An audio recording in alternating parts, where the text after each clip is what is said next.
We're going to go through some examples of solving one-step equations. Remember, to solve those one-step equations or any equation, we use inverse opposite operations to get the variable by itself.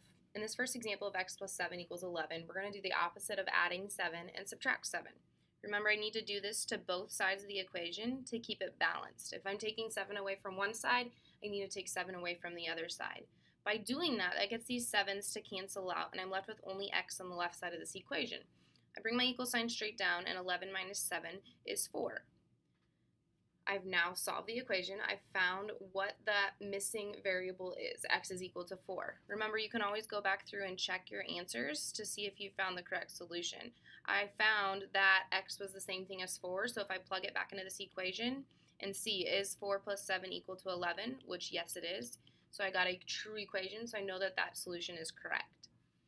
On this next example of 8 equals a minus 2, right now a has 2 subtracted from it. So I'm going to do the opposite of that and add 2 to both sides. Remember, what I do to one side, I have to do to the other. Also remember, it does not matter if your variable is on the left or the right side of the equation. I'm still going to follow the same steps. Now my equation, 8 plus 2 is 10. I bring my equal sign straight down. These 2's are canceling out, and I'm left with just a. So I've now found the solution to my equation of 10 equals a. Remember, this is also the same thing as a equals 10. It doesn't matter. Those are saying the same things. In this next example of negative 3x equals negative 48. Remember, when a variable and a number are stuck together, that operation that's happening is multiplication. So the opposite of multiplying by negative 3 is dividing by negative 3. Remember, it's being multiplied by a negative 3, so I need to keep that sign with that 3.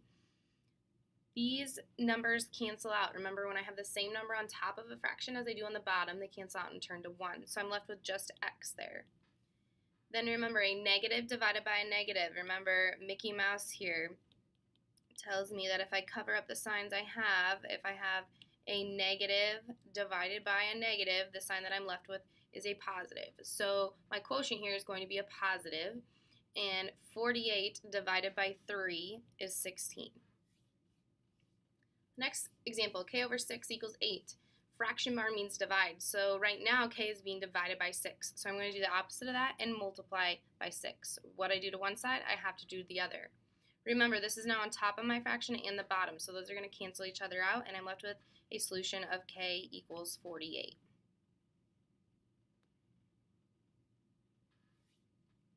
When we have a fraction attached to a variable, to cancel that fraction out, we're going to multiply both sides by the reciprocal. Remember, the reciprocal is the flip of the fraction. So the reciprocal of 2/3 is 3/2. What I do to one side, I have to do to the other. Remember, these are canceling out because I have a value of 2 on the top of my fraction and the bottom, a value of 3 on the top of my fraction and on the bottom. So they're canceling each other out. Then, to do 3/2 times negative 4, think of negative 4 as negative 4 over 1.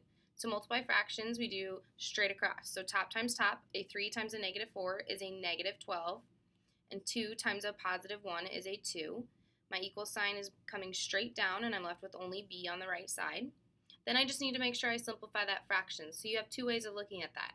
You can think of that as negative 12 divided by 2, which is a negative 6.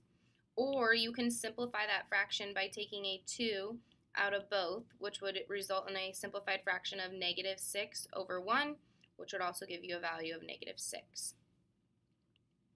This next example is very similar. I'm going to multiply both sides by the reciprocal of 1/4, which is 4 over 1.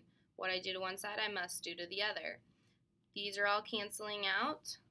I'm left with x equals, multiplying that fraction straight across, 2 times 4 is 8, 5 times 1 is 5.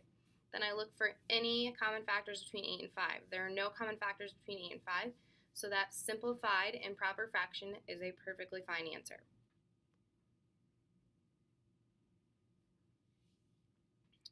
Right now, 4 minus x equals 13. The 4 here is a positive.